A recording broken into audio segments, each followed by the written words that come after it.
And welcome back to Sunday Square Off. It's Arizona's existential crisis. How do we desert dwellers share a shrinking source of water? We're walking you through a major agreement that will begin to deal with that issue. The agreement should come before the legislature in the new session early next year.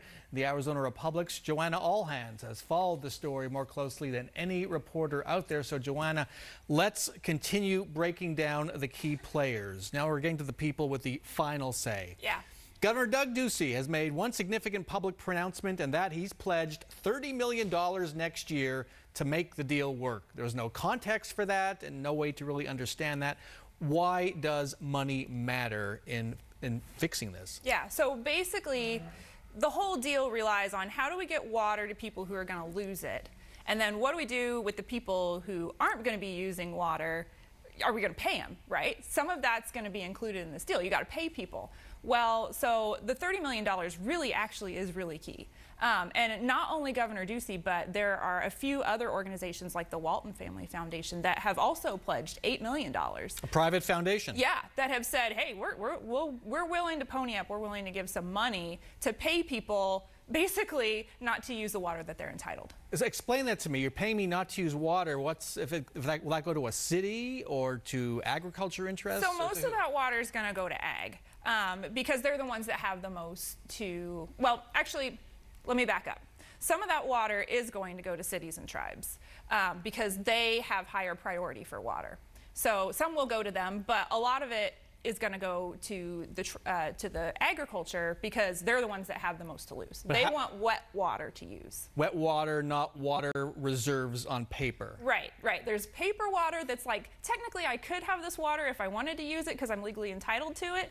And then there's actual like stuff that fills up a glass. But what if I get some of that money, the 30 million or 38 million or more, because it's more than that, how would I spend it as an entity? What would I do with it? I guess they could, they could spend it on whatever they want. I mean, it's basically giving them money to, well, in some cases it would be like for some of the Indian tribes, they would be fallowing fields, not using that water, moving that water downstream to people who need it, and getting money. So fields that could produce crops that produce money. Right. So instead of doing that, they're just giving the water to somebody else. Let's be clear with this. The farmers, even with the amount of water that they'll be getting, they are estimating that probably about 40% of farm fields could be fallowed anyway under this deal. All right, so finally, the wild card. This will have to go to the legislature for its approval, and that's where all kinds of interest and self-interest clash, and some of the people who we said had clout, like the tribes, might not have clout, and some people who don't appear to have clout, like Pinal County,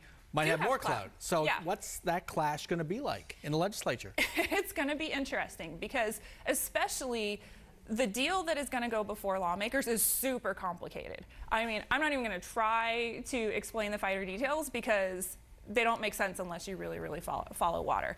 And so you're getting into a body that, one, is being asked to pony up money for this because, it could be about $100 million? Or the figures are... It depends on what you want to include in it. Okay, so they need money. Come up with the money. Yeah, so they need money. Ducey has put it in his budget, but that doesn't mean that the legislature is going to sign off on it at all. There's money that they're going to have to pony up. There are some just really complicated things that I don't know that the average lawmaker is going to really totally understand. So it's hard to do that. And then if you get people who balk, I mean, that's the beauty of this proposal right now, is everybody is tenuously on board and no one really likes it, but they can deal with it.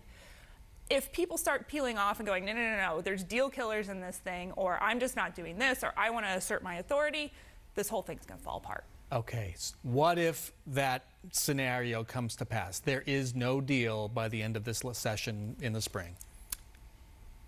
A pox on our houses. A pox?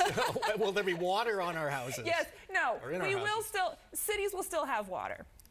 But there are some real consequences to not joining DCP. And the biggest one is that all of the rules that operate the Colorado River that say like this, you get this much water, you get this much water, all that stuff's going to open up in 2020. And if we're not at the table and everybody else is, that's really bad, especially because we have the junior water rights on the river. There are people ahead of us in line to stick their And don't you think that because there's not enough water on the Colorado, everybody and their brother is going to be looking for extra water. And guess who's going to lose? If we're the junior ones at the table. And we're not at the table. And a reality check on this drought contingency plan, this isn't the end. This is just a Band-Aid, as you've said. This is just a Band-Aid. This is a 7-year deal. It doesn't solve anything. It's going to cost a ton of money, and it's going to hurt. It's not a good deal for us, but it's the right deal. All right. Great way to end it. Thank you so much. Well done. I think the Flying Walendas will be proud of us for getting through that. Joanna Allhands, thank you so much for joining us. You're welcome.